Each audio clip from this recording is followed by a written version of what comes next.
Well, I've got Dave Saunders here from RO Advisors, and this time we're going to be talking about, well, Dave, I've been meeting a couple of people who've been overseas recently. They come back, one's from the Philippines, one's from Brisbane, saying, geez, those cities are prosperous. Things are really flying along over there, and things feel good, like financially. Really?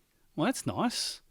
Be nice if a bit of that caught on over here, wouldn't it? Well, a few commentators are saying New Zealand is slipping and slipping and slipping, and our roads are bumpy. Things aren't looking good. Our cities look drab and terrible. It's not feeling good.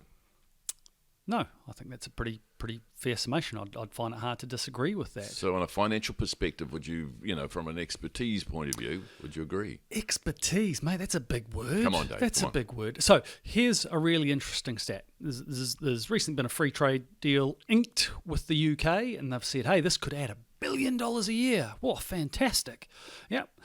However, if we go back a few years, 2018 was the last time I know of that it was done, it was estimated that Auckland's poor infrastructure, primarily its roading, was costing the economy $2 billion a year. So, we got to sell a lot of UK free trade deals. Was it not just Auckland? It was a whole of New Zealand? Or that was Auckland. Auckland alone? Just Auckland. $2 billion a year we're $2 wasting billion a year, on apparently. poor roading. Yep, poor roading. On the amount of time it takes to get anywhere in the city, it causes a loss of productivity. And as anyone who's listened to us before will know, we love to bang on about productivity. And look where you started. That's $2 billion we're wasting each year because of poor roading.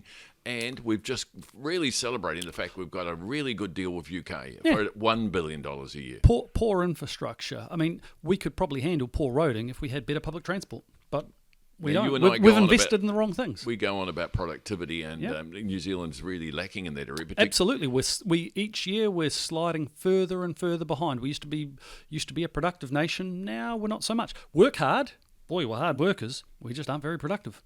Oh, it's awful, isn't it? Particularly when you see it so obvious now because of the Auckland infrastructure is failing us. In many ways, even the floods have failed us because of poor infrastructure. Absolutely. And actually, I see as of today, I mean, the floods were, 3 months ago? They're still clearing out drains. There's still things like shipping containers blocking up drains. So, again, I come back to I'm not sure that as a country we've invested in the right things. Well, other thing it was announced today is the Mayor has been asking council to actually support businesses to get them back on their feet from the floods. So if people out there, if you've got a problem, I would say try to ring council or get hold of council, quote them what the Mayor's been saying, and see if you can get some support for a change. I wish you the best of luck with that, but yeah. Yep, absolutely. Again, we've discussed this before. It's often small businesses that get left behind in this sort of carry on. There might be support for individuals. Big businesses can lobby government, get favourable treatment, but it's the small businesses that are left to clean up and pick up the pieces. Well, there's one answer there, David Saunders. What's that? Well, the election's coming up, and you should stand. Obviously, we need small business representation in there.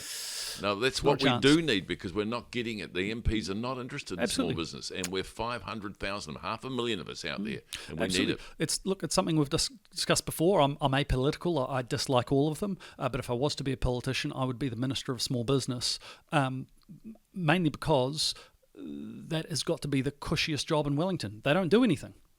Thanks, Dave. Good to see you again, mate.